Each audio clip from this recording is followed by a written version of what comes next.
Just completed a 3rd and 9, now trying to pick up a 3rd and 10. Delayed run, and he's got daylight. Draylon Washington all the way untouched for a Louisiana touchdown.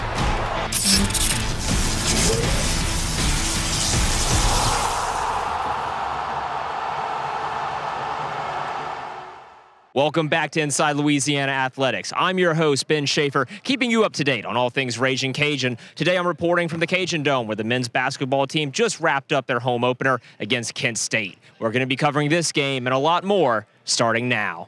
This past week, the Cajuns traveled to San Marcos for a Tuesday night showdown versus Texas State. Draylon Washington sparked the offense in the first quarter, scoring a career-high 64-yard touchdown to put the Cajuns on the board. In the second half, quarterback Ben Wooldridge found Caden Jensen for a 1-yard touchdown pass. On the day, Wooldridge completed 18 of 28 passes for 252 yards. However, in the second half, kicker Kenneth Almendarez continued his record-setting season by making 3 field goals to put the Cajuns ahead 23-17. With time running out, an interception by Tyrone Lewis sealed the game. With this win, the Cajuns improved to 7-1 on the year and remain undefeated in conference play. This Saturday, the Cajuns start a 3-game homestand at Cajun Field by taking on Arkansas State. That game kicks off at 4 p.m. and will be streaming on ESPN+.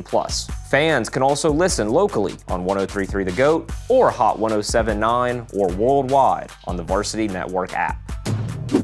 On Halloween night, soccer closed out their season on the road versus Marshall. After trailing 1-0 at half, senior Lucy Ortiz set up Sydney Burns with a beautiful cross that Burns put in the back of the net to tie the game. 20 minutes later, senior Tatum Beck scored the game winner in the last game of her collegiate career. The Cajuns closed out the 2024 season with the 2-1 win. Both men's and women's basketball opened up their season yesterday. Men's basketball hosted Kent State at the Cajun Dome. The Cajuns would fall in a hard-fought second half by a score of 66-70. The Cajuns will be home again Thursday night to face UT Dallas. Tip-off is scheduled for 7 p.m. and you can watch on ESPN+.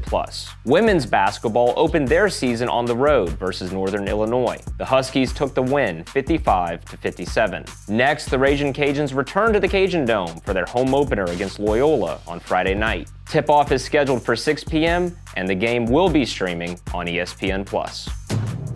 Volleyball returned home this past week for a 2-match series versus Arkansas State. On Friday night, Lauren Hill came out firing for the Cajuns and would help lead them to a first-set victory. However, the Red Wolves stormed back and would go on to take the win 3-1. The Cajuns would drop the Saturday match 3-0. This week, the Cajuns will face off against ULM Thursday and Friday night. Both of those matches start at 6 p.m. and will be streaming on ESPN+. This past weekend, men's tennis dominated at the Cajuns Classic hosted by City Club in Lafayette. The Ragin' Cajuns ended their fall season by sweeping the doubles and single titles. Louisiana women's tennis ended their fall season this past Saturday at the Ragin' Cajun Invitational. The team combined to go 16-2 on the day and 5-0 in doubles. Golf also closed out the fall season at the Clerico this past Tuesday. Eli Ortego recorded his second top 20 finish of the season, and the Cajuns golf team finished with a 10th place showing. And that's your recap of all the action from this past week inside Louisiana Athletics. Thank you so much for watching, and as always, go Cajuns!